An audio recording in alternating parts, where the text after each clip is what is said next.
À l'instant, un chef de gang a révélé pourquoi Diddy vit dans la peur derrière les barreaux. Dans les couloirs dangereux du Metropolitan Detention Center de New York, les rancunes du monde extérieur peuvent rapidement se transformer en menaces mortelles, et le passé de Diddy le rattrape vite. Malgré ses tentatives désespérées, mettant en jeu des millions et même les maisons de sa famille pour sa caution, il reste coincé. Que dit cela de ses peurs, si ouvertement exposées dans un endroit aussi brutal? Restez à l'écoute, explorons ce que cela signifie pour les jours de Diddy en détention. Le combat pour la caution de Diddy est à haut risque. Tisser des liens n'est pas seulement une question de se faire des amis, c'est aussi une question de se faire des ennemis. Alors qu'il pouvait avoir des relations avec certains chefs de gang, la prison est un endroit où les loyautés changent rapidement. Des affaires non résolues peuvent revenir pour poser problème. Au Metropolitan Detention Center de New York, où Diddy est détenu, l'activité des gangs est courante. Ces anciennes affaires pourraient le mettre en danger de représailles. Alors que les ombres s'allongent et que les couloirs du MDC se font plus silencieux, Diddy se trouve hanté par les pas résonnants d'une figure de son passé, s'approchant avec des intentions aussi sombres que la nuit qui tombe sur la ville. Diddy a atterri au MDC après avoir été refusé une caution, non pas une fois, mais deux. La saga de sa caution a commencé le mardi 17, juste après qu'il ait été accusé de racket, de trafic intime et de transport de personnes pour la prostitution à New York. Son équipe juridique a tout mis en œuvre, demandant une assignation à résidence avec un bracelet GPS et une caution de 50 millions de dollars. Il n'a pas reculé, il a même proposé son manoir de Miami, d'une valeur de 48 millions de dollars, ainsi que la maison de sa mère en garantie, pour montrer à quel point il était sérieux.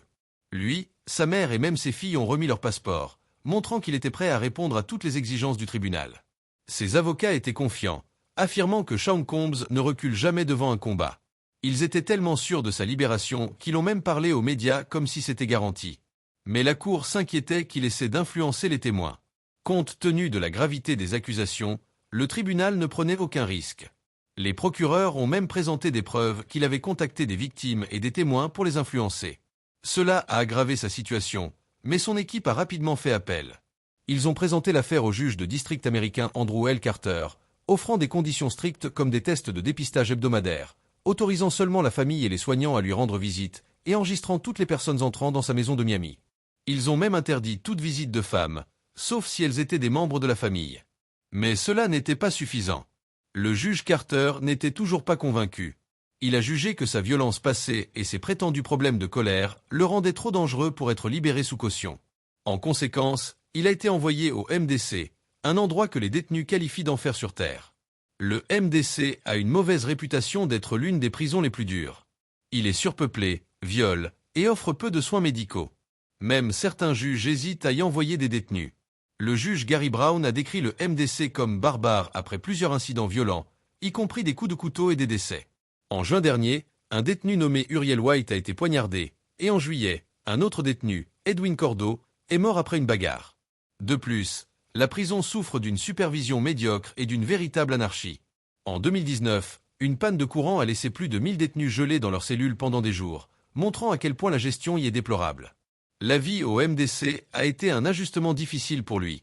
Le luxe auquel il était habitué a disparu dès qu'il est entré dans l'établissement. Son premier repas était des boulettes de viande suédoise, bien loin des repas raffinés qu'il avait l'habitude d'avoir. Certains pourraient penser qu'il vit encore confortablement, mais en réalité, sa nouvelle vie n'a rien à voir avec son ancienne. Voyons comment sa vie a changé, passant du luxe à des règles strictes. La surveillance en prison est implacable. Les détenus à risque de se faire du mal sont gardés isolés, surveillés en permanence, et privés d'objets comme des ceintures ou des lacets qui pourraient être utilisés pour se blesser. Leur environnement est souvent dépouillé, au point qu'ils sont parfois placés dans des cellules matelassées sans meubles. Les repas sont servis en petites portions, et dans les cas extrêmes, ils doivent porter des vêtements spéciaux indéchirables. Même les objets de base comme les livres et les articles de toilette sont limités, rendant la vie en prison non seulement physiquement difficile, mais aussi mentalement épuisante. Sa situation est difficile. Son avocat travaille d'arrache-pied pour le défendre, affirmant que les accusations reposent sur des preuves faibles, et menaçant même de poursuivre pour diffamation si nécessaire. Aujourd'hui, sa vie est bien différente de celle qu'il menait autrefois. Des rapports indiquent qu'il ne peut prendre que 3 douches par semaine et qu'il a 1 heure de récréation chaque jour.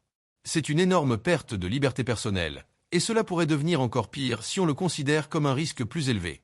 Dans ces cas, il pourrait même être physiquement contraint pour prévenir les risques d'automutilation, avec ses bras, ses jambes et parfois même sa tête attachée. Bien que la raison exacte de ces mesures strictes n'ait pas été rendue publique, des rumeurs suggèrent que son état mental pourrait être fragile, ce qui expliquerait ses précautions pour sa propre sécurité. Certains comparent son temps en confinement à un véritable désastre personnel, soulignant à quel point le changement est radical entre sa vie de luxe et sa cellule de prison. C'est un changement dramatique, et avec l'incertitude entourant sa libération sous caution et l'issue de ses affaires judiciaires, beaucoup voient cela comme une période dangereuse à venir pour lui. Qu'en pensez-vous? Pourrait-il être innocent ou est-ce la fin de sa carrière?